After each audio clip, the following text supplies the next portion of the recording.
येणाऱ्या निवडणुकीमध्ये काय होणार आहे कुणाला विचारायची गरज नाही आहे. या देशात पुन्हा तिसऱ्यांदा प्रधानमंत्री प्रमोद मोदी साहेबच राहतील, तिसऱ्यांदा होतील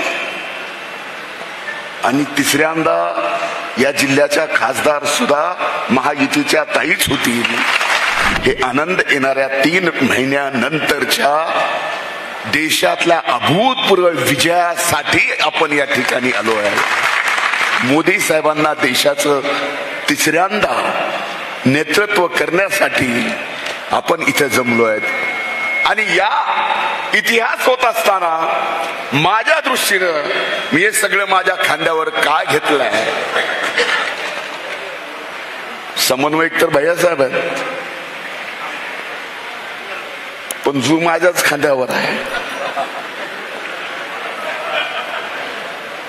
का घेतलाय? येणाऱ्या निवडणुकीमध्ये काय होणार आहे कुणाला विचारायची गरज नाही आहे. या देशात पुन्हा तिसऱ्यांदा प्रधानमंत्री प्रमोद मोदी साहेबच राहतील, तिसऱ्यांदा होतील आणि तिसऱ्यांदा या जिल्ह्याच्या खासदार सुद्धा महायुतीच्या ताईच होतील. हे ओझं मी माझ्या खांद्यावर याच्यासाठी घेतलंय की बीड जिल्ह्याचा इतिहासामध्ये याच्या अगोदर अनेक आघाड्यांनी आपण निवडणुका जिंकल्या, पण ही निवडणूक अशी दाखवायची आहे की दिल्लीनं सुद्धा या बीडच्या ऐतिहासिक विजयाची नोंद घेतली पाहिजे. एवढा ऐतिहासिक विजय. कुठलीही निवडणूक साधी सोपी संपायची नसते आणि ज्यावेळेस असं चित्र असं विश्व आपण पाहतो बघतो, एकत्र येऊन एक लढाईसाठी आपण आता पुढे जातोय, त्यावेळेस अशा चित्राला अनेक जणांना नजर लावायची असते. प्रभू वैद्यनाथाच्या चरणी मी एवढीच प्रार्थना करतो, जे एका भाषणात बोललो आजही परत बोलतो की माझीच नजर न लागो माझ्या या वैभवाला. आज उमेदवार कुणी नाही, आपल्या समोर लढायला कोण दिसत नाही, आपण सगळे एकत्र आलो आहे. याचा अर्थ आपण निवडणूक जिंकलो असं समजू नका. याचा अर्थ आता सगळं सोपं असं समजू नका. खऱ्या अर्थानं आपण अशी एकत्र आल्यावर या जिल्ह्यात काय होऊ शकतो, निकाल किती अभूतपूर्व लागू शकतो आणि तो निकाल या देशामध्ये सर्वाधिक मताने कोण खासदार निवडून आला तर या बीड जिल्ह्याचा म्हणून ब्रेकिंग न्यूज त्याच्यासाठी. आणि हे जर आपण केलं तर आपल्याला काय मिळेल माहिती आहे.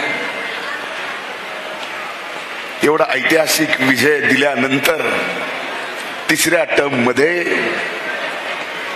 लोकसभेत एवढ्या ऐतिहासिक विजय मिळाल्यानंतर दादा जे तुमचं स्वप्न आहे,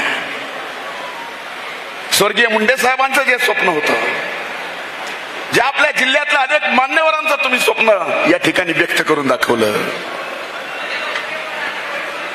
काही जण स्टेजवरचे असं म्हणू लागले, बघितलं असेल, हे महत्वाचं नाही,